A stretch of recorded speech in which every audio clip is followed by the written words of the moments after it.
one, whenever and wherever you want to talk sports. Now it's time for Monty in the Morning. Hey, yo, man.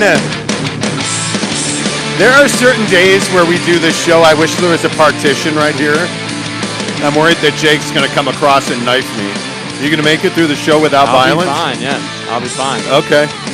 I'm not sure that Jeff Bezos is going to be fine, but I'll be fine. Jake's upset that Jeff Bezos may very well die in about 21 minutes. We'll see.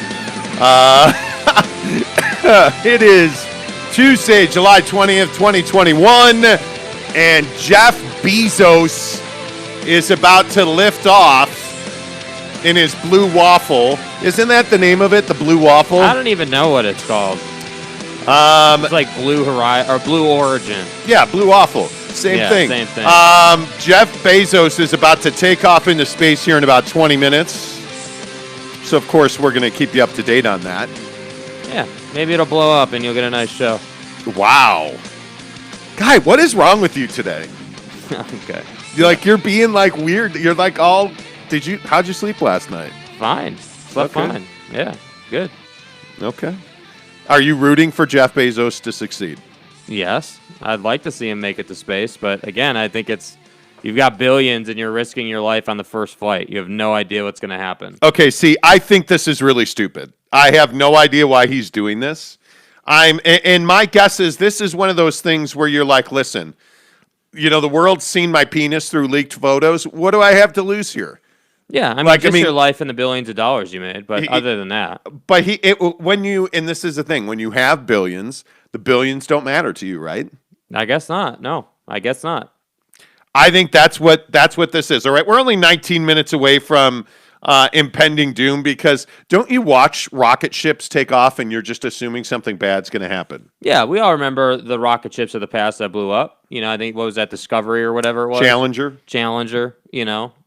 We all remember that. So, yeah, I mean, I again, not trying to hate, but I just wouldn't be surprised. At your first launch, like, these things tend to go sideways quick. Yeah, all right. We'll keep you updated on Jeff Bezos. That's going off in about 20 minutes.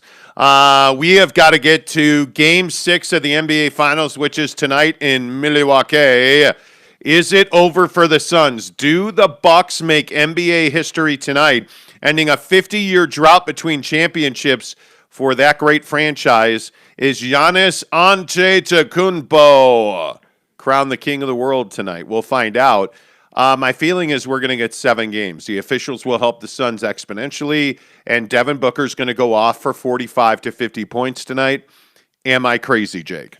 I don't think you're crazy, but I do think that, it's kind of hard for me to see the officials helping the Suns tonight. I think that because they're on the road, we've seen this whole series that the officials have been very pro Giannis, not calling most of the violations that he commits on a possession by possession basis. And I just think that Giannis is this nice Cinderella story for the NBA, and I am not sitting here saying that they want Giannis to win, but I am sitting here saying that for the NBA, it wouldn't be the worst thing in the world if he did win. So, I don't know. I guess I don't feel like the Suns are going to get as much help maybe as you do, but hey, maybe, hopefully they do, right? Like, hopefully this does go 7 and the Suns can win it in 7. But at the end of the day, you're going to Milwaukee. This is Giannis's first opportunity to go out and play for a championship in a winner-take-all game, essentially. So, I just think that for him, it's one of those nights. So I would expect a 40-20 game out of him.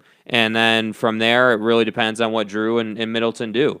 But for the Suns, I think at the end of the day, it can't just be the Devin Booker show. Like, the guy's putting up 40 a night and you're losing. It has to be ball movement. It has to be getting out in transition. It has to be not 17 turnovers. It has to be like 10 turnovers, tops. You can't give them more than 10 extra possessions and think you're going to win on the road. So I just think it really depends on – this game will be decided on whether the Suns move the ball or not, truly. Because if they don't move the ball, it's going to be one-on-one basketball. It's going to be the same thing we've seen, and they're going there to die, frankly. But if they move the ball and they're getting guys like Bridges involved, they're getting, Cam Johnson involved, you're getting all these role players involved, and they're making threes, they're going to be in good shape. So I think it really just depends on what they come out and try to do. Yeah, I'll be interested to see exactly how this game plays out. As far as the officials go, I don't think there's any doubt that the NBA wants 7 games, and I think you're going to see those calls accordingly. I do think they call the jersey pulls finally. I do think they call Giannis for those bull rush charges that everybody's been waiting for the whistle to be blown on. None of that matters if the Phoenix Suns are going to turn the ball over. And frankly, I think what Monty Williams said yesterday, has Monty Williams done a good job? Yeah, I think he's done a great job. I think he's giving his guys exactly what they need. The problem is that again, we see this every single year in the postseason. Postseason teams are defined by what your 2 key contributors are doing. So again, like we've talked about last week and this week so far, Chris Paul bringing the ball up really, really slow and playing this methodical style and trying to be this badass in the mid-range against guys who are, much taller than him. Like that kind of strategy isn't how you beat a really athletic and frankly sometimes very physical defense in the Bucks.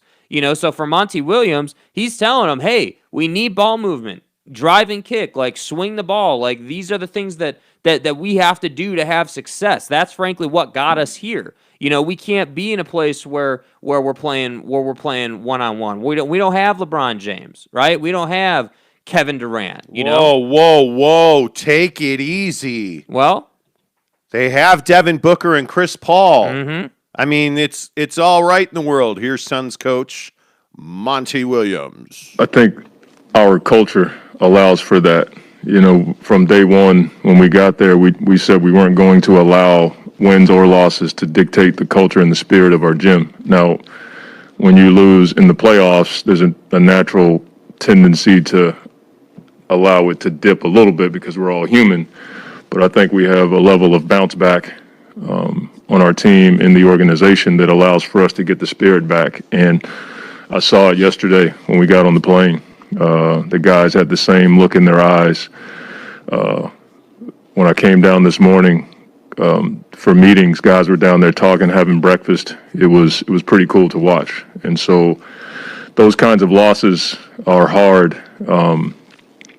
But if you're going to, do anything big, you have to overcome those kinds of hards. I don't know of any team that's won a championship that's just kind of strolled into it.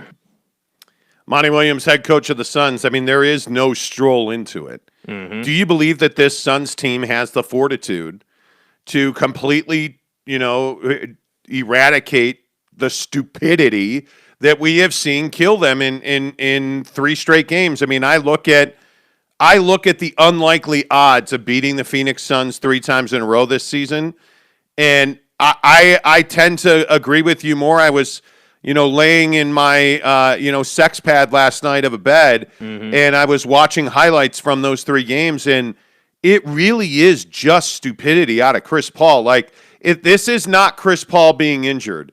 His turnovers are, he tried to dribble into a triple team and do a back pass between his legs and missed by like 2 feet. He tried to throw behind the back pass to Jay Crowder from the free throw line when Crowder was to his left at the 3-point stripe and missed by 5 feet. Like, I mean, these passes are spectacular and they're not even close. Yeah. I don't. How do you say to Chris Paul, "Hey, idiot, knock it off"? How do you say that? You're doing too much. I mean, we should stop calling them spectacular passes and start calling them turnovers, because that's what they are. I mean, think of it this way. It's not just like we hear all the time in sports, you can't turn the ball over, right? In football, you can't fumble the football, right? If you're a running back, you can't fumble the football. You're giving the other team extra possessions. Well, in basketball, it goes the same way. You give the Bucks 10 extra possessions a game, and at one point it was 17 extra possessions in a game, which then turned into 34 extra possessions in a game. 34. Like, you're sitting here wondering why you're down 3-2 going into Game 6, going to Milwaukee. I mean, it's no surprise, and that's why I say, for all the people who are getting on this thing and saying that, Devin Booker isn't clutch, and he turned it over at the end of the game. Well, why do you think he was in that position? Why don't we wind back the clocks and look at the chain of events that led up to the Devin Booker turnover and him being down 1, having to bring the ball up? Because let's make no mistake about it. In that moment,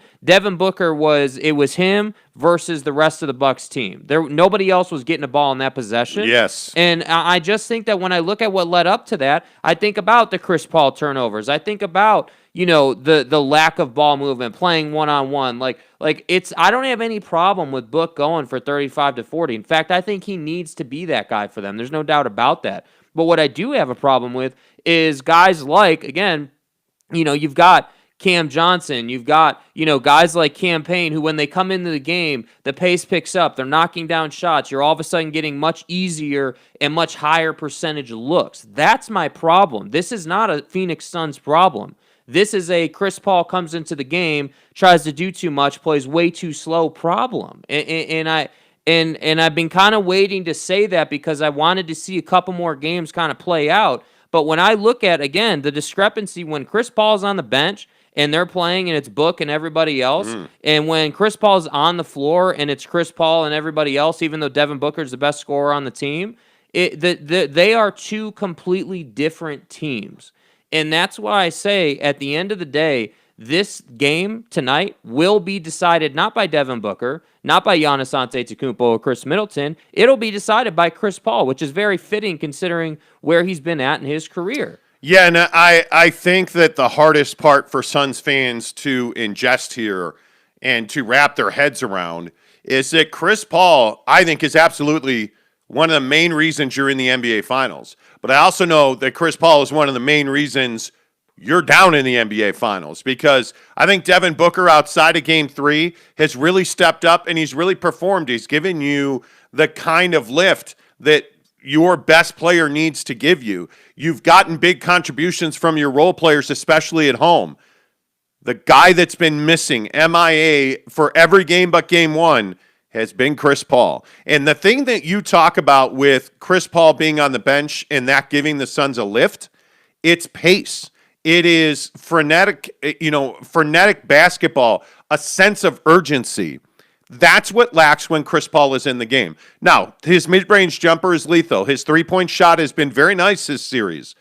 But the turnovers have absolutely killed you. Mm-hmm. And, I don't know if you can count on a guy like Chris Paul to completely change the way that he's played the game when, this is an old dog that's probably not going to learn new tricks at this point. I think you just have to hope that he can mitigate those mistakes as much as possible. I think as a team, they got to have more of a mentality of getting into offensive sets, though, too. I think a lot of times, and again, yes, obviously, like I was just saying, this is a lot, most of this is on Chris Paul, but when we talk about, tonight's game and how they're going to go about, basically just surviving tonight. That's all the Suns have to do. They're not thinking about Game 7 or Game 5 or Game 1. Yes. They're thinking about Game 6 and how can we survive this game right here tonight so we can at least play one more. And so when you look at that, and that's the mentality you have going into this game, I just simply, if I'm Monty Williams, I'm saying to Chris Paul, look, man, tonight's priority is ball security. Do not turn the basketball over. I don't care what the situation is. Even if we have a 24-second violation, don't make the stupid pass. Because the thing is, what nobody ever seems to talk about with turnovers is not just that it gets the Bucks an extra possession, but at home, that extra possession turns into a monumental swing in momentum, because 9 times out of 10, that's going to lead to, the Giannis dunk or the like when Booker turned it over, the Drew Holiday 3, or any of those, back-breaking plays that the Bucks have just been given. Like it was Christmas morning and it was gift wrap, man. Like that's what the Suns are doing. And that's why I say, with all due respect to the Milwaukee Bucks and all the media coverage on ESPN about how amazing Giannis is and how awesome he is, this has nothing to do with the Milwaukee Bucks and everything to do with the Phoenix Suns not playing their brand of basketball. Well, and as I was telling you earlier, I've come around to that. I think it's incredibly disrespectful to say, well, this has nothing to do with the Bucks. Hey, man, they've played good defense. Giannis at times has been spectacular. Chris Middleton has put out. No doubt Drew Holiday's defense has had an incredible impact on this series.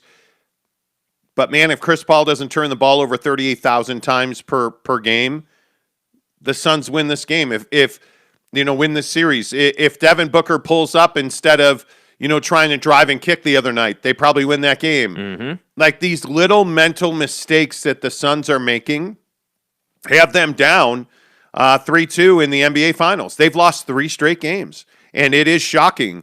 And you know what? I think the Suns win tonight. I know that that's probably crazy talk, and I know that that's, some will say that that's disrespectful, but I just think that it is one of those things where the Phoenix Suns at their best are better than the Bucks at their best. Yeah. The problem is we haven't seen the Suns at their best in this series. Yeah, but we've seen moments of players on the Suns rosters being at their best. I look at, and this is what if you're a Suns fan, right? This is, and really even if you're a Bucks fan, this is something to pay attention to. But if you're a Suns fan and you're looking at this team tonight and you're like, man, how are we going to do this? Well, some of the shining spots are, again, I know I keep talking about him. You've got a guy in Cam Johnson who in Game 5 gives you quality minutes. I believe he finished the game 3 of 3 from 3, had a couple of nice drives. I believe he got to the free throw line once. He played some solid defense. He did some nice things for you. So he's been contributing for you.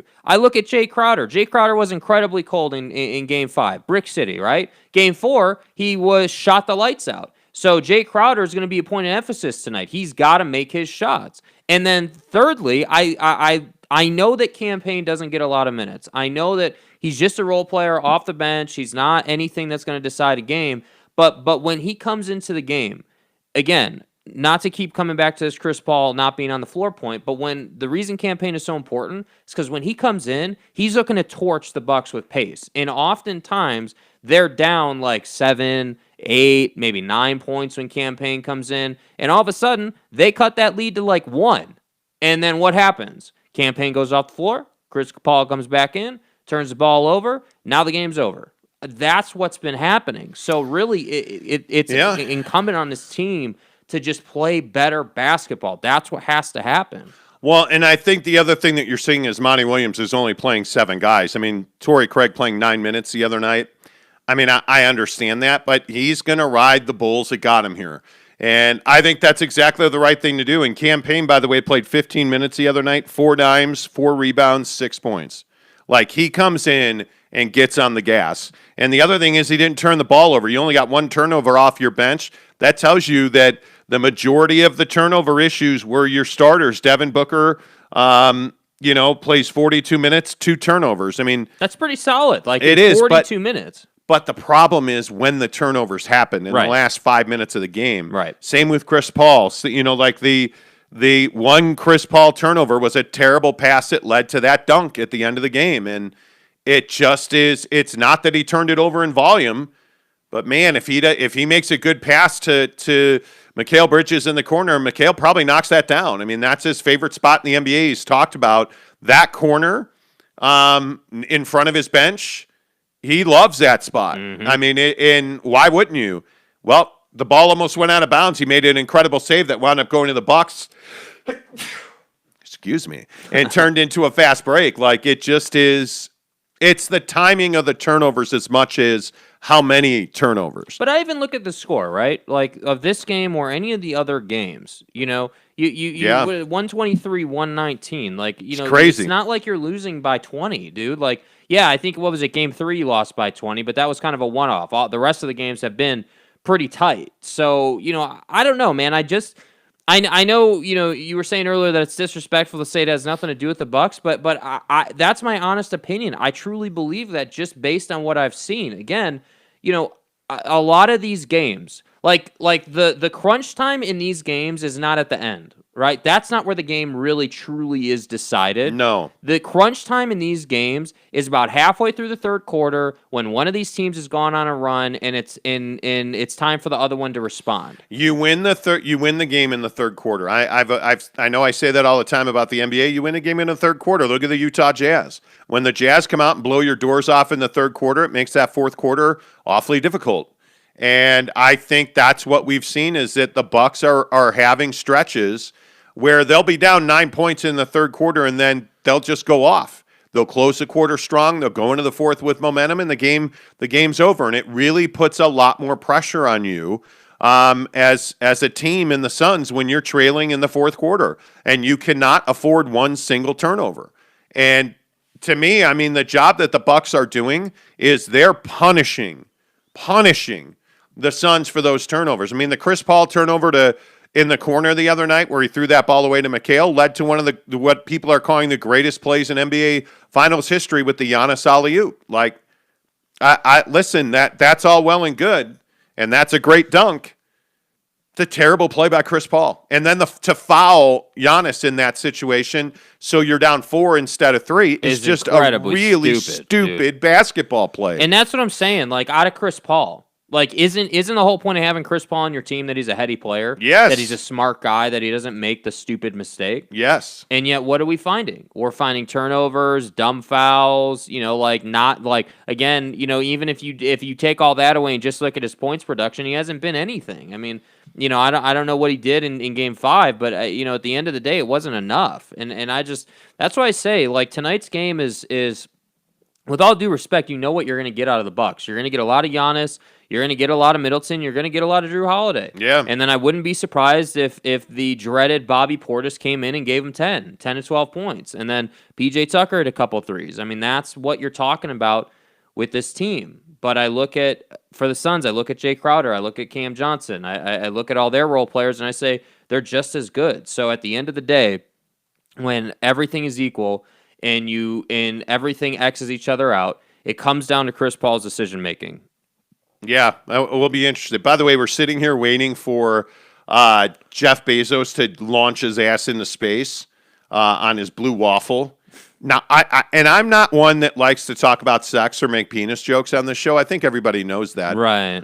His rocket ship looks like a penis, which is not a euphemism. Rocket ship is not a euphemism. Well, see, what the thing is, what I meant to say was the ship that he's going to fly into space on, which is not a euphemism for orgasm. But bro, what are you talking about, man? The thing is, I mean, the blue waffle rocket looked.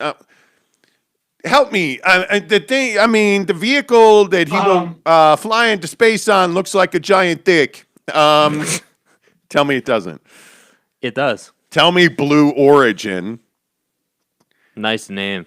These are all sex references, and we all know it. I mean, stop it, Jeff. Jeez. We get it. Jeffy.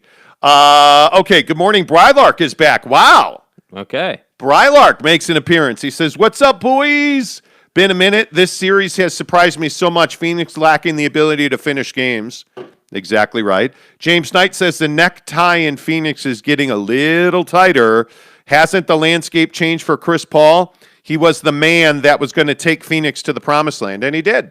Well, yeah, he's taking him there. He just hasn't been able to, seize the farm. And anyway, Jeremy Bolton says, "Good morning, unintelligent Jeremy checking in." Okay. Okay, don't. It's too early. Red Heart Norvis says, "Bucks in 4.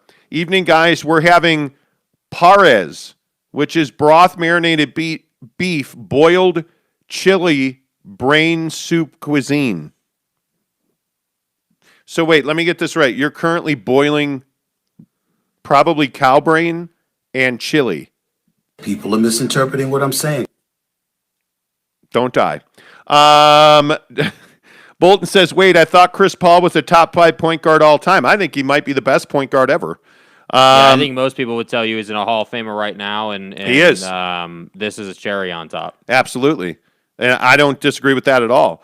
At least that was the talk when the finals started, people claiming he was better than Stock. GTFO. I mean, I don't know. Better than Stock. I mean, they played two totally different styles of basketball. I mean, the eras were totally different. How are you comparing John Stockton to Chris Paul? I don't even think that's a conversation you can have. Eric and Raleigh says coronavirus. Okay. I mean, well, thanks for that. Oh, the NBA official assignments are out. Scott Foster. Oh, wow. Scott Foster's the crew chief, Eric Lewis, Tony Brothers, and Pat Frayer. Well, it's been nice knowing you guys. Series ends tonight. Yep. Series ends tonight. They're not getting help tonight. Scott Foster, who I believe, now I could be wrong, but I believe that Scott Foster has officiated 14 straight Chris Paul losses. 14 straight. Yowzer.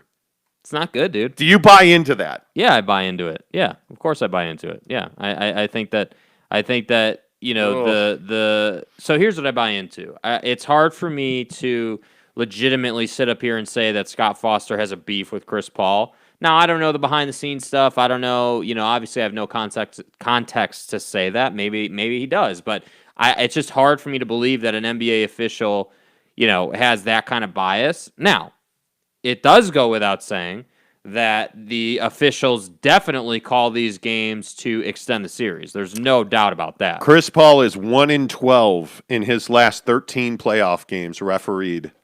Playoff games, that's not. No, playoff games. Yeah, he's not 1-12 yeah. in his last 13 playoff games officiated by Scott Foster. Yeah. 1-12. My God. It's not good. My God. Wow. Yeah, it's not good. Oh, man. I don't know. You know what? I think. You know what I'm going to say? Well, officials don't decide games. Turnovers do. But when you're 1-12 in your last 13 playoff games with there's no doubt it's a trend. There's no question it's a trend, dude. Like it's definitely a trend. A trend? Yes. Okay. By the way, 3 minutes till Bezos kills himself. What do you think? Okay, real quick. So, do you think this is going to end in like a massive explosion? It's not the best situation, and we all know that. It's not. It's absolutely not. Is it going to end in an explosion? That depends. Does he get off the ground? Does the thing actually launch? I want to say it does, but this feels so Dr. Evil. Like, yeah. Like this is Spaceballs. Like, doesn't this thing just like get up in the air and fall down? up? And then we get a meteor shower? Yeah. I really hope it doesn't. I mean, obviously, I wish Jeff Bezos the best. I mean, hell, if I was a gazillionaire, like a multi 10-time billionaire, I guess I would do whatever the hell I wanted to. This is crazy for him to be trying to go to space. I just don't know why you wouldn't send somebody else up. Like 2 minutes. Like why don't you just be in the control room or whatever? Like just be the Elon Musk model. Yeah, dude. Like why are you like Elon does it right, Like send someone up for you who's all, about it. And then once you got some reliability in it, then you're good. I don't know, man. They're moving the rocket. No, they're moving the tower away from the rocket. Or the tower, yeah. Okay. Eric and Rowley says Bezos is going to penetrate space. That downstairs kitty cat is not yours to have, okay? Wow. Yes, he is, Eric. Yes, he is. I don't know, but I just don't know what the upside here is. Okay, we're under 90 seconds. So you know that Sir Richard Branson flew kind of an airplane into space. Yeah. Not nearly as dangerous as that. Well, the airplane kind of took up the little vehicle. Well, right. His airplane sat on top of an airplane. Right. And then they dropped his little airplane little thing, craft and a rocket engine turned on and propelled him into greatness. Yes. In other words, you were too scared to launch a rocket. Yeah. This is like an actual jet fuel rocket. Bad things could happen. Yes. And by the way, the fact that the base of the penis shaft, the spaceship looks rusted to me. Like they're 30 seconds away from launching this thing. Yeah. And they're showing like the bottom of the rocket. It literally looks like the hull of a ship, dude. Like that's what it looks like. Have you ever seen the movie Major League where they're like duct taping the propeller of the plane? That's what this feels like. Yeah. It's not good. Right. That's what this feels like. It is not good. This is nutty. Okay, here we go. 15 seconds. Like you're a billionaire. What are you having second thoughts right now? Yeah. Oh, yeah, for sure. Do you worry that the old lady on the rocket with you, because there's like an 80-year-old woman, do you worry she's going to pee herself? I think you're just assuming that, aren't you? When that thing's lift off, I don't know how. Oh, the engine is lit. Here we go. There is fire. Are we watching the last moments of Jeff Bezos' life right here? Will you stop saying that? And we have liftoff. Wow, it's clean. Bezos is off the ground. It was clean. Here we go. Dude, what that must feel like. Yeah, he is. Okay. He is rocketing. Sorry for the silence. Yeah, Jeff Bezos is rocketing his way into space. This is amazing, dude. I mean, turn on the news if you're not watching this. This is incredible. Like, I mean, it's a pretty cool visual. There's a huge penis flying over okay, guy, the Texas. come on. What? What? There is. Like, tell me it doesn't look like some dude's cock. Like it, Dude, tell what me are it you, an doesn't. expert in other guys' penises? What is this? No, but look. Hello. Anyway, it looks like a huge penis. You think you know it all. I do. And look at that thing. That's majestic. That's a no. What? No. Nope. He's flying. Jeff Bezos is currently flying into space, and I'm just waiting. Man, please make it. Like, I'm so nervous for him. Yeah, like, so the question now becomes, all right, does he make it to space? They're at 30,000 feet right now. So they're basically at, almost cruising altitude for airplanes. 35,000 feet. Yep. 700 miles an hour. Yeah. Can you imagine? And look at it climbing. Look at it climbing. The 800 miles an hour. Because the air is getting thinner, so there's less resistance now. 50,000 feet, 900 miles an hour. Yeah. Can you imagine that? No, not at all. No. I couldn't even begin to imagine what that must feel like. Over 1,000 miles an hour right now. 65,000 feet, 1,100 miles an hour. So this is going according to plan perfectly right now. This is going off textbook. without a hitch at this point. Yeah, this is textbook right now. So my question is, okay, once you get into space, now what? Now, well, I think if they're only going to be in space 10 minutes, and then they come back, unless they just keep going to the moon. I'm not sure what. I don't know. He may have a plan. This is crazy. They're supposed to be in space. Okay, he is now 2,000 miles an hour. Yeah. At 130,000 feet. Yeah. This is unbelievable. Yeah. I mean, would you guys do this? Like, I would not. Like, would you get on a rocket and go to space? 160,000 feet. 170,000 feet. Okay, now you can see he's starting to slow down. Right? He just broke the atmosphere. 200,000 feet above Earth. Yeah. At 2,000 miles an hour, and now the speed is coming down precipitously. He is now under 1,900 miles an hour. Slowing down now. Yep. Man, that's crazy. Like, now the question becomes, okay, you're up in space. You got to make sure you stay in Earth's gravitational pull, right? This is insanity, dude. 265,000 feet at 1,500 miles an hour. Like, I just can't even imagine. They're now in 0G, so they are outside of gravity. Yep. This is it's unbelievable. Crazy. Yeah, I mean, it's definitely. I think this whole space thing, 300,000 feet. Like, whether you're talking about Branson or Bezos or whoever, I mean, the whole thing, like, this is the next. Everyone's saying this is like the next frontier, and it's kind of crazy that we're at a point as humans where we can just do this. I mean, this is probably like 10 years in the making for Jeff, but 327, call it 330,000 feet. Yeah. But he's only now 700 miles an hour. Yeah. So you're continuing to climb at a big You're basically pace. almost at the top of your arc right now, and then you're going to level out, and then you're going to come back. So you can see now what an achievement. Now he's basically going to come to essentially not a stop, but essentially a stop here. Now, having said that, this is a really cool achievement. Yeah. When you're a billionaire, this is the kind of stuff you can do. It is. And I do think we're lucky to have billionaires who are this ambitious. I mean, we haven't had many folks like this before. Okay, so now they've stopped climbing. They are at 351,210 feet, and they now are beginning to pick up speed again, and they are falling back to Earth. Is that right? Oh, yeah, they are. Yeah, okay. So now they're over 400 miles an hour, and they are under 344,000 feet. Yeah, so now that we're coming back. Yeah, that's right. So I'll be curious to see, But see, here's the shit I don't understand. Yeah. Okay, you just spent all this money to ride a rocket. Yeah. And now you're coming back to Earth. Yep. Is this is the thing I don't understand. I don't know. Well, you have to be able to do this before you can talk about going to the moon or to Mars or whatever. But right? why do you need human beings on this thing to do this? Because they want to be able to say they did it. I think that's all it is. I agree with Red Heart Norvis. Murica, there's a spaceship shaped like a penis and the camera goes up and down, up and down. Here's the deal. I'm the best there is. Yeah. This is incredible. Yeah, it's crazy.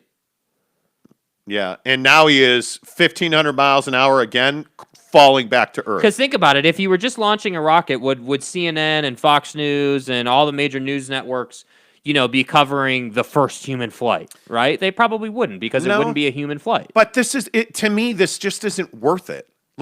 And this is the thing I guess I don't understand. And hey, in the comment section, I'd love to get this. Did you just risk your life to ride a rocket for 10 minutes? Yeah, you did.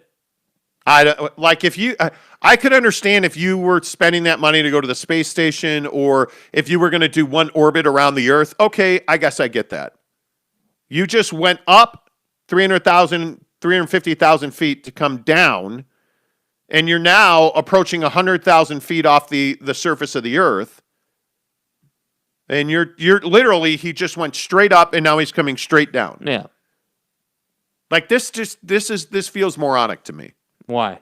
Because I don't understand what the point of this shit was. Like, with all due respect, like, what was the point of this? To prove that this is going to turn into a money-making venture for him. So he's going to start taking average Joes up in his rockets. And now they're going to land. They're under 30,000 feet. Yep. And they're slowing down now. They're under 800 miles an hour. 20,000 feet at 700 miles an hour coming back to Earth. Mm-hmm.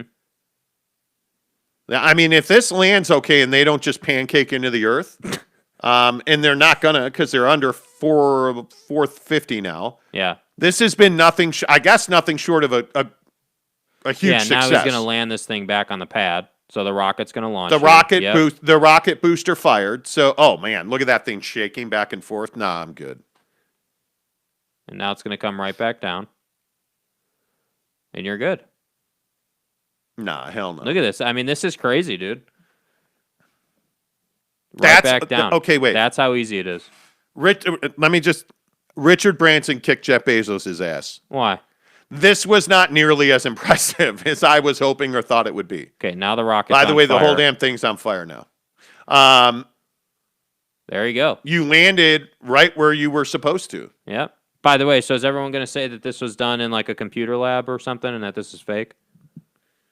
I guess. And there is the pod now with all the people in it coming back to Earth. Like, I just don't understand this. I don't understand this. I want to understand why you did this. Because he's proving that it's safe. That's why he's on the rocket. He's proving he wants to be able to say, hey, I did it. You can go ahead and do it. Yeah, I guess. And to me, this should be the more spectacular part of the flight. Where and I guess I should have described this better, like the booster, the pod where the humans are, like the head of the penis, what? It's separated from the shaft of the rocket. So now the booster is on the ground, but the little capsule where the humans are is floating to Earth with parachutes. Yeah. And they're just coming right on down now. Dude, that was crazy. Now a larger parachute has opened. Yeah. I don't know. This just doesn't seem to have been worth it. Do you guys think the moon landing was fake? Tanner Plummer asks. Stop. I told you. Stop. Jeremy Bolton says, I hate to be this guy, but I hope the same jabroni who gives the LDS church crap for not donating more money for better purposes, which they do, are seeing this as a complete waste of money. See, that's what I'm saying. Like, I feel like this was a complete waste of money. This is, hey, look, I've got $1 billion. Look at my huge cock-shaped rocket ship. That's what. Am I wrong? But am I wrong? That's what this feels like to me. You can always play the, hey, we could have helped solve world hunger card with anything. But at the end of the day, the guy, what he's doing here is he's making space more accessible for people, because there's only a very select group of people who've ever seen space. Jake. Yeah. Do you think he went to space? Well, I don't feel like this was him going to space. Richard Branson flying on an airplane in space, floating around. That's going to. Well, I'm serious. This douchebag flew up like his. And look, Jeff Bezos, in all seriousness, Jeff Bezos is an innovator. Jeff Bezos is doing things that nobody else has ever done. And if this is step one of human flight into space, okay, maybe I understand that. This feels like a complete, underwhelming experience. That it feels underwhelming to me. So you wanted to see them floating around in the pod in space, is what you're saying? I don't know what I wanted, but I just felt like this was, and they are on the ground now. The capsule has landed. There you go. Safe and sound. Look, I give him a lot of credit. This was ballsy. This took courage. This took a lot of money. I'm shocked that this is all we got. I thought there would be more. I don't know what I thought. I like the New Shepherd is the name of the pod. Okay, are you serious right now? New Shepard lands successfully completing near space mission. Okay, so he didn't go into space. Okay, well, yeah, now you're shorting us. I'm sorry. NEAR. Sort of space mission? Almost space mission? Get the hell out of here with that. Like, yeah, what? Like, are you serious? It's not good, dude. Feels like... You're right. Branson won, dude. Branson was in space fully, got the pictures, got the live shot, like everything. Now, having said that, Richard Branson didn't have a penis-shaped rocket. He wasn't the head of the penis. We get it. Yeah, the head. Right. Right? I mean, like, and right. I'm just saying. Right. I don't know. Jeff Bezos is amazing. Any way you slice this, real quick before we get out of this and we start ripping the Jazz for Mike Conley. I mean, wait. It's not the best situation, and we all know that. Jeff Bezos is amazing. Let's just be real clear about something. He's doing what he wants to do because he can do what he wants to do. Mm-hmm. And that is the ultimate freedom in this world. The fact that the guy drove across the country, wrote a business plan with his wife on the way to Seattle, started Amazon by selling books out of his living room in his garage, and is now just flying into nearly into space on a rocket shaped like a penis, pretty much tells me that Jeff Bezos can do whatever the hell he wants. Mm-hmm. Now, my question is, are you any worse for wear? Nah. That'll be the next thing. Nah, I just don't. Yeah, they'll be fine. Let's see. Casey Finland says, in all reality, that was pretty cool. However, his space penis never penetrated space, and he left a mess in the desert. Can you measure it? Wow, he left a mess. I'm just going to leave that alone, Casey. You ain't wrong. Cock-a-doodle-doo. Branson didn't pass this line, which is why Bezos trolled him. What do you mean? What do you mean? Red Heart Norvis says, maybe he is initializing a space colony technology, and I bet his design for the first human space colony will be shaped like a penis. Well, maybe the colony will be shaped like a vagina, and he can fly his penis rocket, All gas, no brake. Anyway, the point is, Right, listen, yeah, bros. New Shepherd. Tanner Plummer wants to know if Jeff Bezos is going to join Space Force. I don't know, dude. My question is, will he be selling penis-shaped rockets on Amazon Prime? Do you want to go to space? I mean, some days I do, and then other days I'm like, Would you take part in this? Probably not. No. If I'm gonna go to space, it's got to be legit. Are you telling me that Richard Branson? There's several people saying Richard Branson went to the same altitude and did not fly in space. No, I thought I was pretty. Maybe I'm wrong. I mean, maybe. Well, he was 0G. There was no gravity. Yeah, I don't. Maybe I'm wrong. I swore he was in space. Hey, and now I'm everything. gonna have to get out the Google machine. Dadgummit. Hey. And they're there. They're at the rocket. Yeah, now. they're working with quite a bit of urgency to get this thing open. I'm curious. Yeah. Richard Branson just flew to space. What it means for Virgin Galactic stock. That's the first thing that comes up. I don't know. Does this count as space flight? I don't know. Space flight to me is getting fully into space and and not just the edge of Earth's atmosphere, 53.5 miles over New Mexico desert and glided back to a runway landing. I don't know if I don't know. I don't think either one of them went to space. Wow. That's what I think. Now, they went pretty high up there, and I say more power to them. More power to him. Okay, they're actually moving in the capsule. You can see them moving. Right. So they're looks clearly fine. It looks like ain't nobody dead yet. Yeah, they're clearly fine. Like nobody's injured. Doesn't look like it looks good. Yeah, Bezos is fired up. He's all like waving his arms and stuff. Good for him. Good for him. I mean, he ain't got Mike Conley money or what Mike Conley's about to get. Yeah, he ain't never going to either. Mike Conley, let's transition back to basketball because I'm sure this is what we need. James Knight says, so you guys going to run with the BS official conspiracy, LOL? Brylark says, Branson went to 86 kilometers, up to which is below the Kármán line, so he's not in space. Let me tell you who is in space right now. It's Chris Paul, says Red Hart Norvis. I want more. I would agree with that. That's well done. I would agree with that. Well okay, done. they are opening the capsule. Open the capsule. Open the capsule, MFers. Yeah, like okay. Yeah, I don't know what this means. I don't know if it means anything. I don't know if it means something. I have no idea. And apparently there's an official conspiracy about this. Is that what I'm hearing in the comments? I don't know what like James Knight. What do you mean by conspiracy theory? Yeah, what's the official conspiracy theory on this? And okay, they're having trouble opening the pod. It looks like. Yeah. And they're kind of telling him to set like, hey, we're chill out, bro.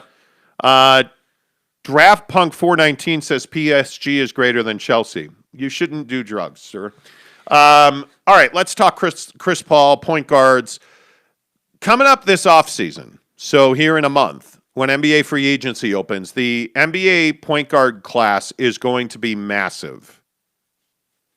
So here's my question. Who's going to be the best available point guard on the open market come August 3rd?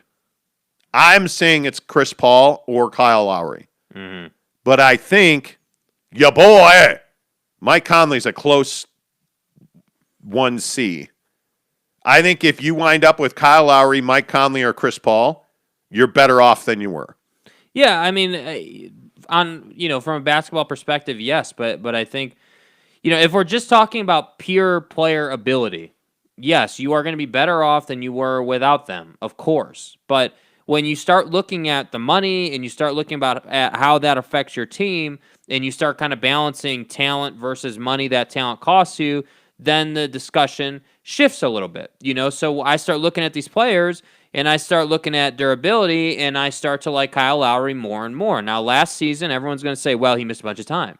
Yes, he did miss a bunch of time. That's true. But a lot of that was due to the fact that the Raptors were essentially tanking, and he had really no reason to come back. Most people believe that that's why he ended up missing most of that time. So I just think, to me, out of any of the free agent point guards that are coming up in this class, Kyle Lowry would be the guy. Mike Conley, yes, we're different on Mike Conley. He's a nice player. He's clutch. He does a lot of great things for you, but he's always hurt, and that's why I don't want him on my team.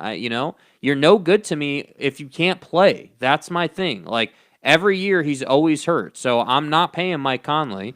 And in terms of Chris Paul, I think tonight's game has a lot of impact on what free agency looks like for him. If he comes out and plays another dud in an elimination game, I think, for a contending team, you've got some questions now.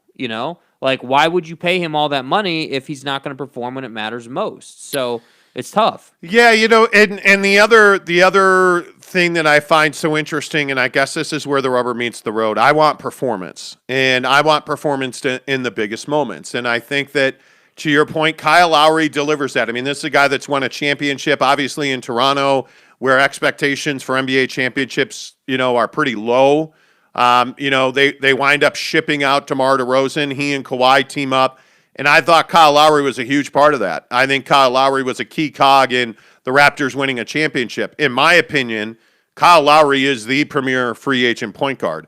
I would rank them Kyle Lowry 1, Mike Conley 2, Chris Paul a distant third. Now, when you flip the script to reality, it's going to be Kyle Lowry and Chris Paul. I think that are going to get a much larger nod. I think Chris Paul staying healthy through this playoff run has been a big deal. And I think that, if he plays well tonight and if they get to a game 7, if they win a championship, I think Chris Paul picks up his player option. He stays in Phoenix. Yeah. There's nothing to talk about. If they lose this series, I do think, and again, while we're talking about conspiracy theories, I actually do believe that there is rub between Devin Booker and Chris Paul. Yeah. And I think you can see it on the court that Booker's been frustrated in certain moments. And Chris Paul has a very short wick. Like, he burns out quickly wherever he is. And that's why whether, you're talking about Houston, LA, like, it almost doesn't matter. Chris Paul is a tough guy to have on your team for multiple seasons. And now you, as I said yesterday, understand why James Harden wanted out of Houston, didn't want to play with Chris Paul. So I think it'll be interesting to see how all of that plays out.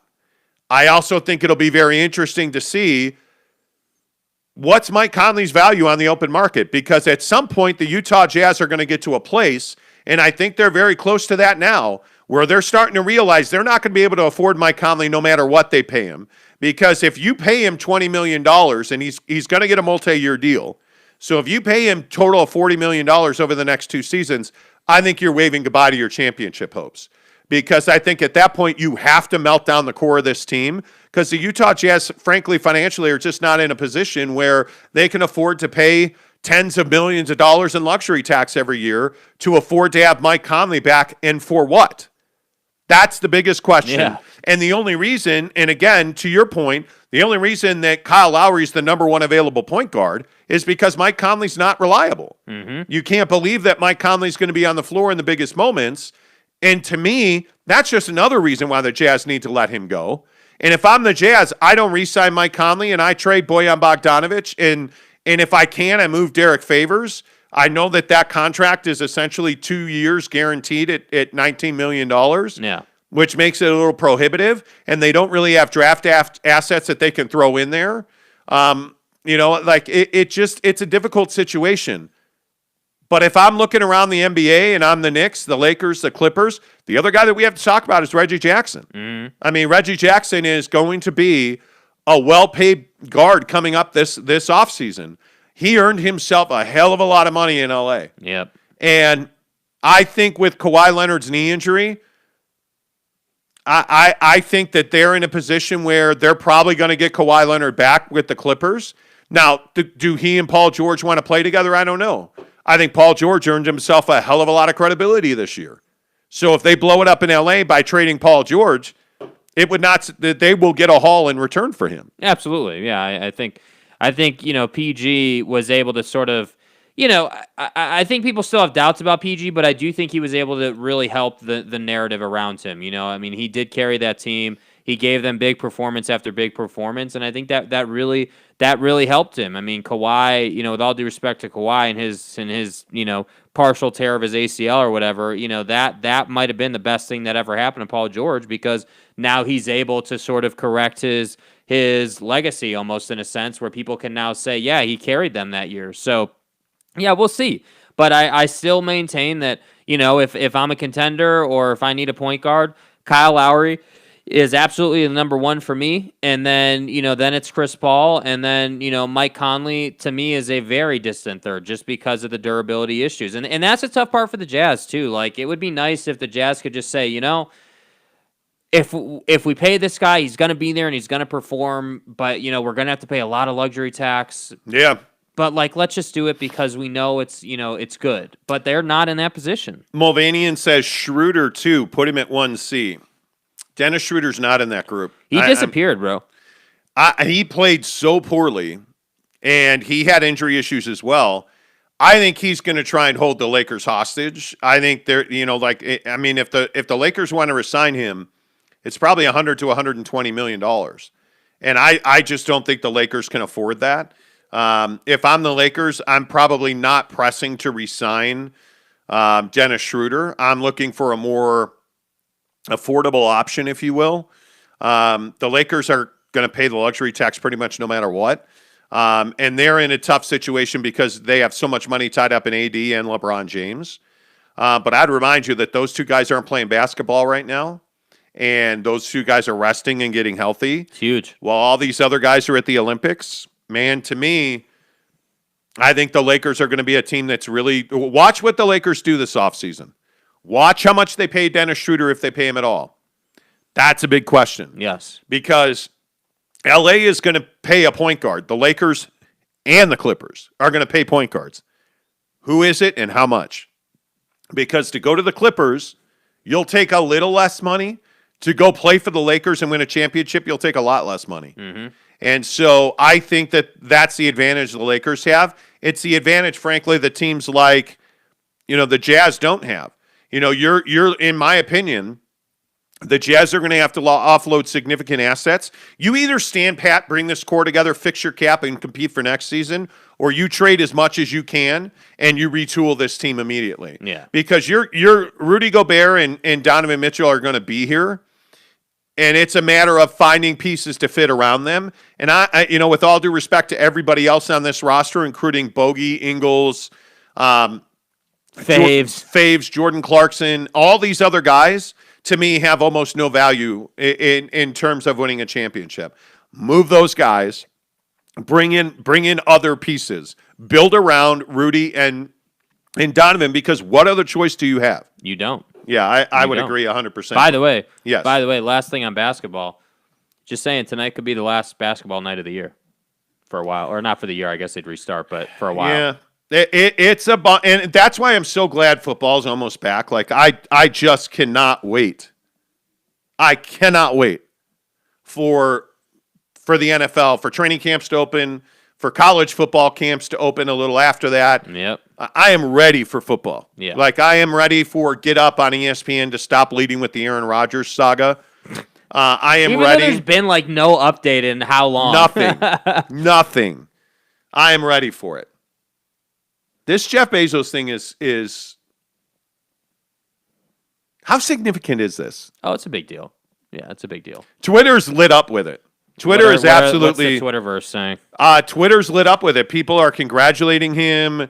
People are saying Ted Lieu, the congressman, says congratulations to Blue Origin today. Space plays a critical role in our daily lives and national security. Twitter's been going crazy. Yeah, like Sky News in the UK.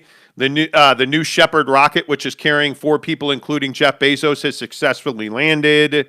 We're talking about a historic space flight. I definitely think it is historic is the right word, because no matter what you think of what actually happened today, this is definitely a moment in time, right? This is definitely like one of those, hey, like what's today's date? Hey, on, Tuesday, July 20th, Bezos and his people, did a space flight, or like super close space flight, whatever you want to call it.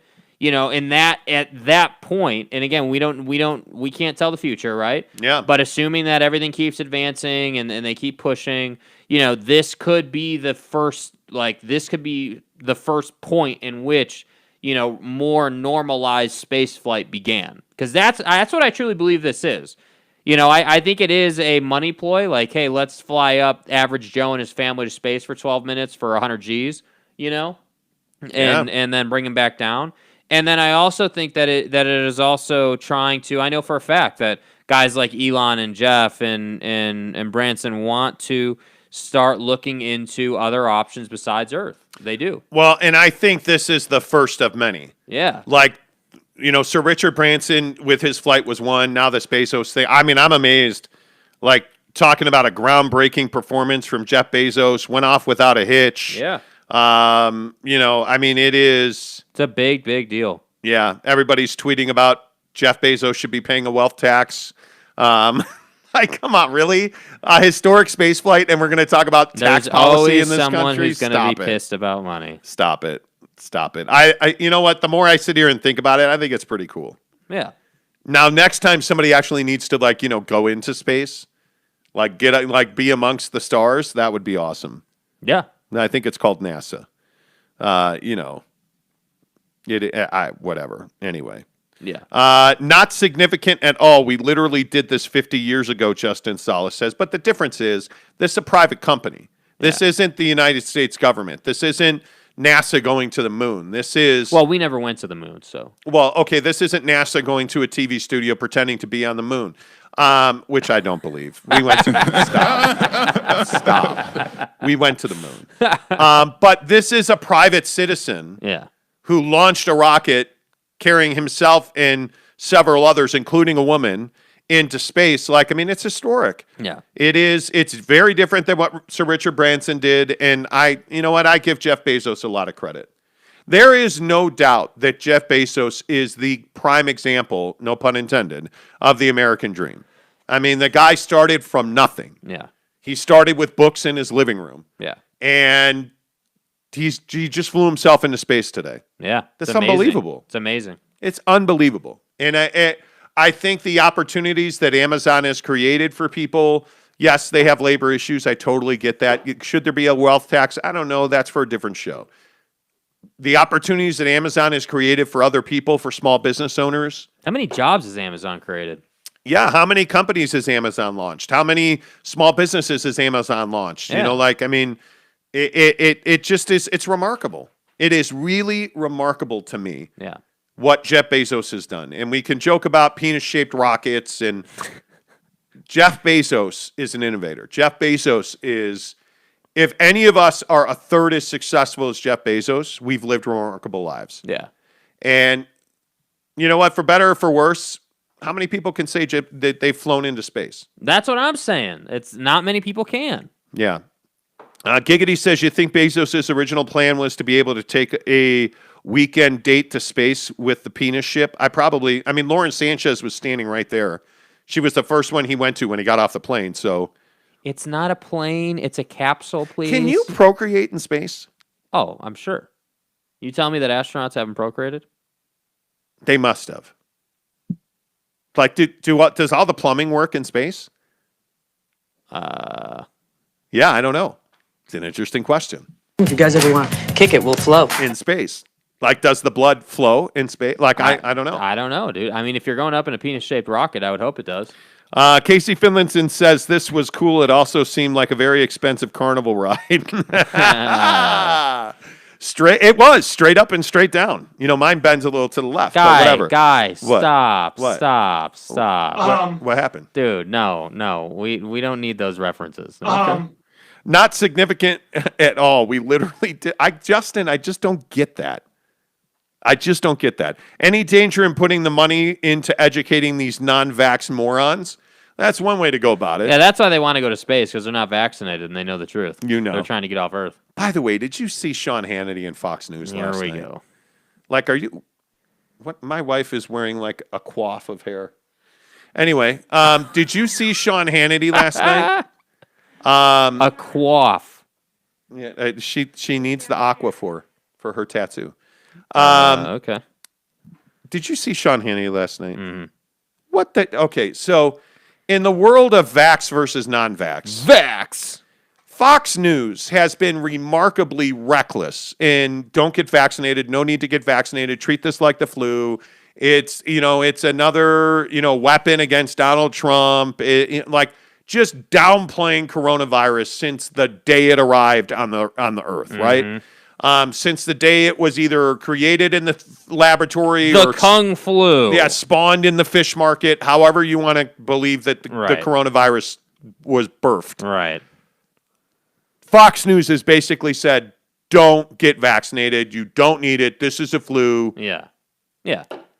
And then somehow, some way last night, much to the chagrins of Tucker Carlson, Sean Hannity went. Sean Hannity went on Fox News last night and said this. Please take COVID seriously. I can't say it enough. Enough people have died. We don't need any more deaths. Research like crazy. Talk to your doctor, your doctors, medical professionals you trust based on your unique medical history, your current medical condition, and you and your doctor make a very important decision for your own safety. Take it seriously. Like, I can't believe Sean Hannity said that. It's amazing. I cannot believe Sean Hannity said that. It is a complete shift from what they've been saying. And I have this whole 3-minute montage of just random stuff that they've been rolling out. So I'll just play this little 30-second bit, but this is some of the rhetoric and some of the stuff that they've kind of been saying. Never been worse than it is now. Their partisanship never worse. It's a national disgrace. It's having real consequences. It hurts the country. They don't seem to care. I think we've got to be very real with the American people. I don't like how we are scaring people. unnecessarily. Unnecessarily And that is that unless you have an immune system that's compromised and you are older and you have other underlying health issues, you are not going to die 99% from this virus. Oh, let's bludgeon Trump with this new hoax. So that's what they were doing. Let's bludgeon Trump with this new hoax. And then that's a year ago. Right. And then last night you were like, oh, we're going to, like, it's ridiculous to me that they talked about, you know, oh, you got to get vaccinated. It's ridiculous to me. Like, I don't even know how you. And this is kind of the issue that we've talked about before. And this is not unique to Fox News, by the way. I'm sure that it's just more egregious with Fox, right? Because they're so out there with it. But, you know, you can take, CNN or any mainstream kind of news source, and you can see how they've shifted. And I just think with Fox, they're just so far out on the reservation, whether it's Tucker or Hannity or any of these guys, like, they're so far out there that when Sean comes on and says, take it seriously, people are dying, we've had enough death, it's like, where was this when we had all these people in the hospital dying? And it's amazing. How do you explain this shift from Fox News? Listen, I think they do exactly what Donald Trump did. I literally, like, what they do is they're basically just saying, okay, what's the news today, right? Like, what is the New York Times, any, like, just mid, like, down the middle, no bias news outlets saying, and they're going to take that story and they're going to spin it into what their listenership wants to hear, you know? And then when the numbers start coming out against them and makes them look like idiots, now they're going to shift and they're going to say, hey, they're never going to say we got this wrong. They're just going to jump on there and they're going to be like, oh, well, you know, like, you got to take it more seriously. It could be killing people. It could be doing this. It could be doing that. So that's what I think they do, and that's why they get in trouble. That's why they get into awkward situations on the air. That's why it's so easy to play a bite from Sean a year ago and then to play it today. Like, it's easy. And then there's Tucker Carlson, who last night, after Sean Hannity, essentially ripped Sean Hannity without mentioning his name, and ripped the rest of the Fox lineup, because it wasn't just Sean Hannity, by the way. Most of the Fox lineup yesterday, it had a segment, at least one segment, advocating for Americans to visit their doctor and get the vaccine. Tucker Carlson said to continue to be vigilant against vaccines. Well, and then, you know, you've got so like, it's the perfect example. You've got the different hosts infighting on their individual shows about the different messaging, and then we've got the whole what did they call it, the clear pass or whatever for Fox News. Oh yeah, so Fox News has for a year criticized everybody who's talked about a vaccine passport, which basically is, hey, here's proof I got vaccinated, let me into your country.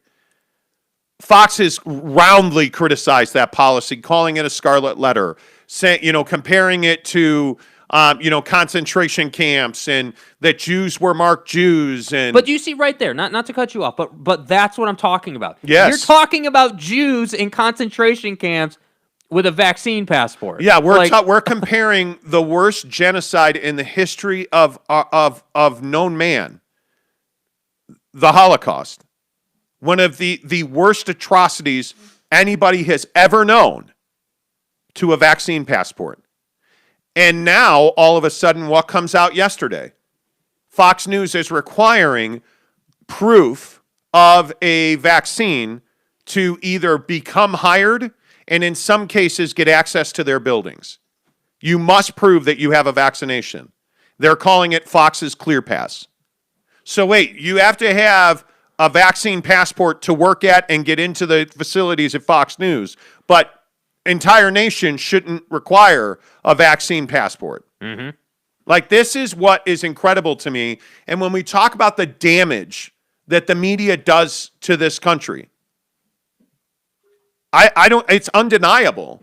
And then you have Tucker Carlson talking about, how this is, that you have to question the vaccines, and, just saying that, all of these people are just liars and they don't know what they're talking about, and the continued ripping of science and Anthony Fauci, and, and by the way, Tucker Carlson has overwhelmingly in likelihood, been vaccinated. Yeah. Because A, he works at Fox News. Now we know you have to be vaccinated. Yeah. And he refuses to answer the question, much like, nut job Marjorie Taylor Greene, who refuses to answer the question on, well, hey, have you been vaccinated? Well, because of HIPAA laws, I don't have to tell you. Yeah, HIPAA laws don't require you not to tell us. They don't protect you from answering questions. They protect you from the release of your medical records. Like she was asked a direct question 2 days ago and said HIPAA laws and refused to answer the question. Well, if you hadn't been vaccinated, and Marjorie Taylor Greene, the congresswoman, is out here like lobbying and fighting, she has said we must end vaccines. She is hardcore 100% against any American getting a vaccine. Then why won't you come out and say you didn't get vaccinated? Why not say, well, no, of course I didn't get vaccinated. Well, because you are vaccinated. Yep. Like, it's amazing to me the misconceptions that are going on here. It's amazing to me. I don't even know. But this is where politics are at. I mean, this is why we consistently say, yesterday on the show, we had a Nancy Reagan reference, right? The Republican Party of that time is not this Republican Party. It's a totally different thing. And why is Tucker Carlson still telling people not to get vaccinated? Why is he still questioning science? That's the hard part for me.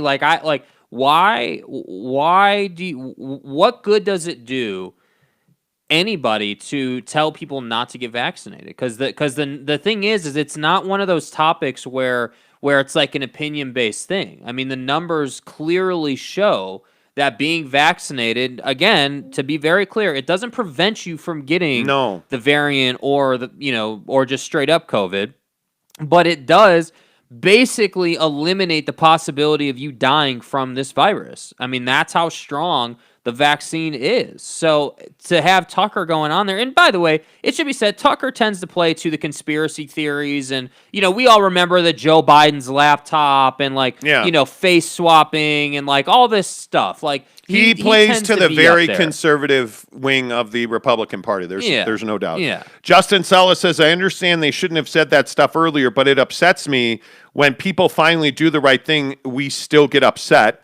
Well, here's the problem, though. They're continuing to do Fox News, up until yesterday, had been saying no vaccines, no vaccines, no vaccines. This was just made up. It's a hoax. They've been continuing that messaging for the entire life of the coronavirus. And so now, on the absolute flip of a dime, get vaccinated. You have to get vaccinated. Do you not see why that's a problem? That's a problem. Eric C. says, Saquon will be my first pick this season in fantasy football. Okay, cool. I appreciate your effort to get the show back on football. Thank you. John Mulvaney says also legal reasons for Fox News backpedaling. Absolutely. They're facing several lawsuits. Well, this is the Dominion thing, right? I mean, this is the My Pillow guy going on Fox News constantly and saying that Dominion changed all these parts and totally lying about that. And which is why he's banned from Fox News now. Yeah, because Dominion was threatening Fox News and him because Fox News was the outlet that he was choosing to go to. And it's why, Fox. I agree. Fox is trying to protect their hindquarters here. It just is. It is what it is. It is what it is. Justin also says, I don't know, just seems like a waste of energy to get upset at someone for doing the right thing just because they didn't do the right thing previously. But that's not what happened here. Yeah, they're not. That, Justin, with all due respect, that's just not what happened here. Fox News has played the conspiracy card until they were forced not to. They continued to push the Dominion voting machines, change votes from Trump to Biden. Fox News pushed that narrative hard for the longest time, and they were threatened by Dominion voting systems with $1 billion lawsuit repeatedly. Once the suit was filed, then they stopped saying that, and they issued a retraction, and they fired Lou Dobbs. Do you really not see that's not doing the right thing? Yeah. They're being forced to change tact. Forced to change tact. That's not what's happening here. And again, with all due respect, I'm not telling you you're wrong. I'm telling you I firmly disagree with that. Fox News is not doing the right thing. And This is why I don't watch CNN. This is why I don't watch Fox News. Because you cannot, the narrative that they are putting out. And I'll say, I think CNN is far more credible than Fox News. But the narratives that either of those two networks are putting out are based on the political leanings being conservative and liberal. And you just can't trust a thing they say. Like, how does anybody with any brain cells left watch OAN? Like, how do you watch Newsmax? Yeah. How? Like, I don't understand that. I don't know how you take a word that they say. This audit in Arizona turned out to be a complete farce. A joke. Completely fabricated. 74,000 votes. No evidence, completely fabricated that there were issues with 74,000 votes after the audit. Yeah. I mean, I don't know how you take these people seriously. It's rather embarrassing. Honestly, it is. Yeah. I don't know, man. It is what it is. Justin South says, sure, I get it. But to me, if they've switched to telling people to get the vaccinations, that's great. No need for me to waste energy being upset. Well, I'm not upset about it. I think it's a shocking revelation, shocking turn of policy at Fox News. But I also think part of this conversation, too, is, yeah, sure, they're talking about, again, let's be very specific, right? It's not that the whole station's talking about getting vaccinated. No. It's essentially most of the people except for Tucker, because Tucker's never Laura gonna do Ingraham that. hasn't said two words about it. The Fox and Friends, their morning thing that honestly, I've never watched it. I laugh at it. But their major personalities outside of Laura Ingraham have said, get vaccinated. Yeah. And then Tucker Carlson has ripped those people who have said get vaccinated and said you shouldn't trust the vaccines. So I like to. So you can kind of, my point. Patting them on the back. Yeah, it's like you're starting to see the infighting at Fox, but then I think the worst thing is that you've got guys like Tucker who we can pretty confidently say are vaccinated based on Fox News' policy and this whole Clear Pass thing. He's got to be vaccinated to be in the building, and he's in the building, in the studio every day doing a show. Yeah. So he's definitely vaccinated based on that, and yet he's still going on the air. So you could say, again, I'm not mad or trying to come off like I'm trying to fight with you, but we can say that, we're wasting energy by talking about, the fact that they're still doing this stuff, but I don't think it's a waste of energy. I think it actually puts context behind what's really happening here. Because if we just say, well, they flipped the script and they've come around and now they're telling people to get vaccinated, well, that's not really the whole truth, right? Yeah. Eric C. says, can you give us a Mike Lindell impersonation, Monty? Mike Lindell, my pillow! You're welcome. Imagine being a lifelong Republican and your options to watch conservative news are Fox or OAN. Oh. Like, I don't know what you do. You're so fucked. Yeah. Eric C. also says, I hope Driftwood comes back. It's better when we have both sides. Absolutely. By the way, he did comment after the show yesterday. Driftwood, we love you, and we hope you return. Yeah, I miss you, dude. Yeah. Like, I do. I miss him. Tanner Plummer says, yes, do it, Monty. I did My Pillow. My Pillow. My Pillow. We need that. We need to get some Mike Lindell drops in our life. I know. Before we leave, In-N-Out Burger now has a chicken sandwich. Why? Depends who you ask. Well, conspiracy theorists. Tucker Carlson. My Pillow. From what I understand, Mike Lindell at My Pillow catered In-N-Out chicken sandwiches for QAnon the other day. That's a joke. I'm kidding. There is a theory going around that In-N-Out Burger has a chicken sandwich on their secret menu now. Mm-hmm. So, of course, we're going to have to go to In-N-Out Burger at some point in the next week and ask for a chicken sandwich. Like that sounds good to me. I am a guy, and I was talking to Mrs. Monty about this as she was writhing in pain from her tattoo in bed last night. Essentially just crying and screaming in pain. It's not the best situation, and we all know that. Night sweats and stuff. She's not.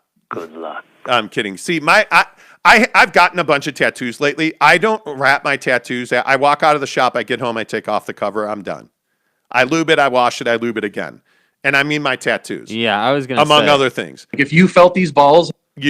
But she's got a very bold tattoo on her left arm. It's large. Yeah, I mean, there's a lot of shading in there, and it's that's not always as comfortable as you'd like. Right. And she's somebody who sleeps on her left arm, so now she cannot sleep on Me her too. left I'm side. a left side sleeper as well. Yeah, she is too, and she can't, and it's been uncomfortable for her. Brutal.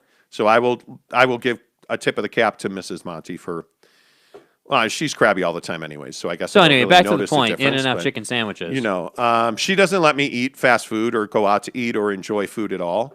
So I won't be going to In-N-Out today because my wife is oppressive. But the point is, I'm kidding. She's like 10 feet in front of me right now. Why has she got a gun in her hand? Anyway, the point is, I'm going to find a way to get to In-N-Out to ask for a chicken sandwich. And I have quite switched to being more creative with my meals since you ruined the chicken breast on the Traeger smoker the other What the day. hell are you talking about? I ruined it. Bro, so you smoked chicken breast. Yeah.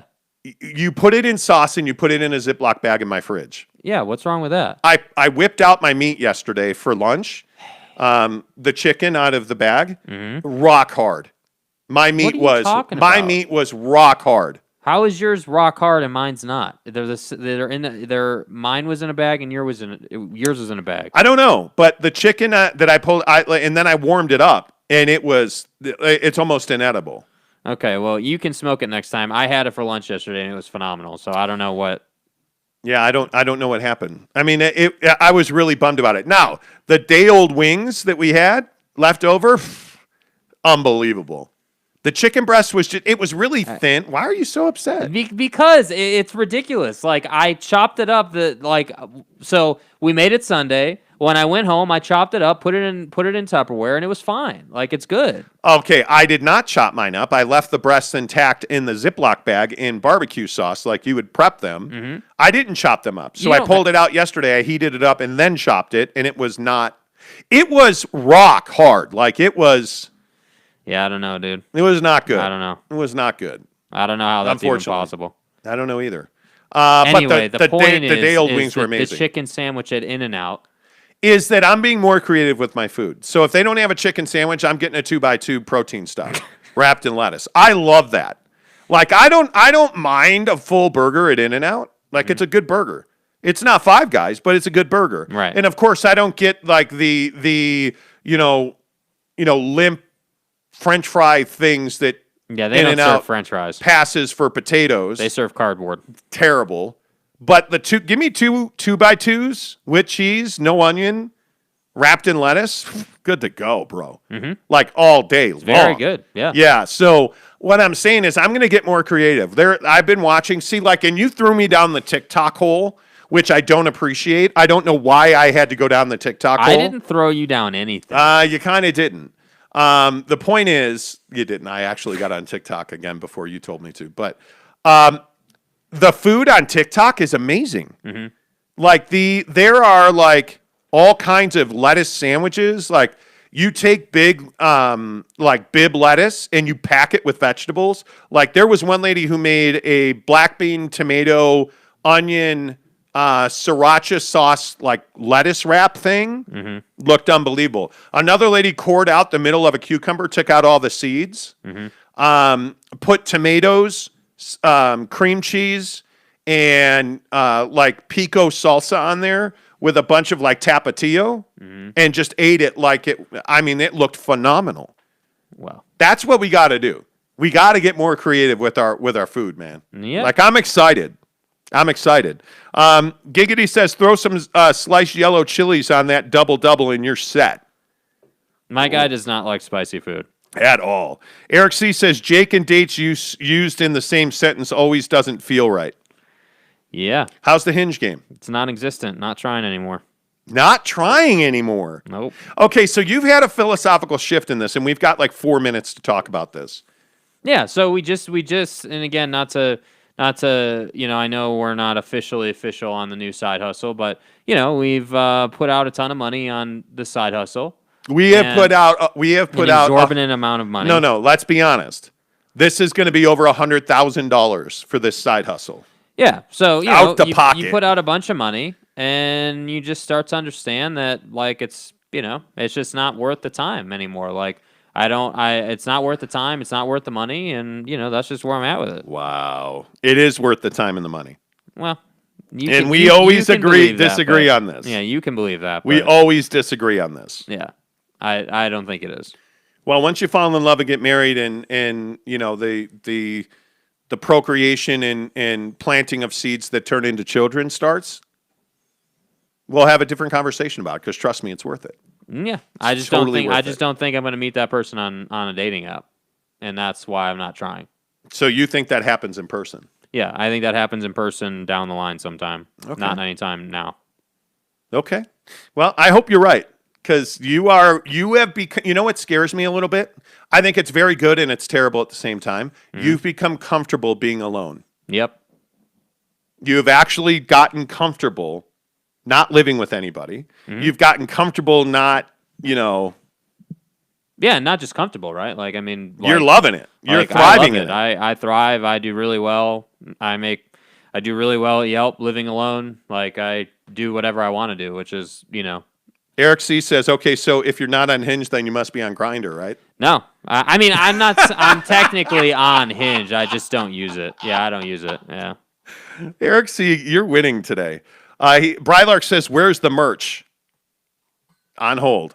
It's setting up an e-commerce website. Takes a lot of money. Eric C. says, holy shit, 100K? Yeah, dude. Wait, give me 3 weeks and you'll understand it. Monty trying to flex his 100K Bitcoin purchase. How did you know? Did you tell people it was Yeah, Bitcoin? By the way, for all my Bitcoin guys, did you see all that money that got lost in Bitcoin? Ooh. Dude, Bitcoin, did you see the Dow yesterday? Dog.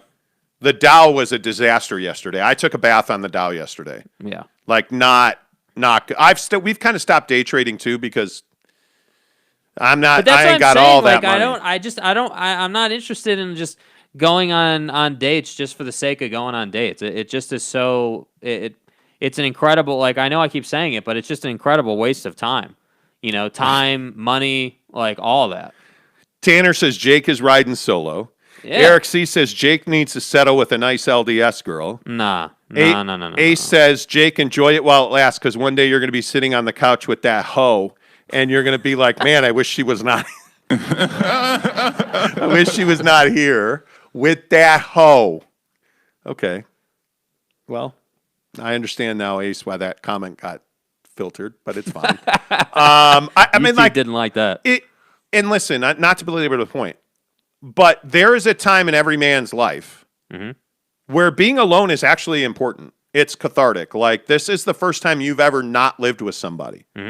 And after going through a pretty difficult period of living with a woman, now you're living by yourself. Like, how much freedom is there? Like, how much has it changed your perspective? Yeah, I mean, I just think it from a young age, I've always tried to have the perspective that the choices you make as a young person, you will live the consequences of those choices, So, like, for you as an example, it worked out fine, but like when you first decided to knock somebody up, the world was ending. For me, I was like, I'm not going that route. Knock somebody up. Yeah, so like for me, I'm not going that route. I'm flying solo on this thing. I ain't making that mistake. Breaking news. What? The Green Bay Packers offered Aaron Rodgers the largest contract in the history of professional football. And he said no.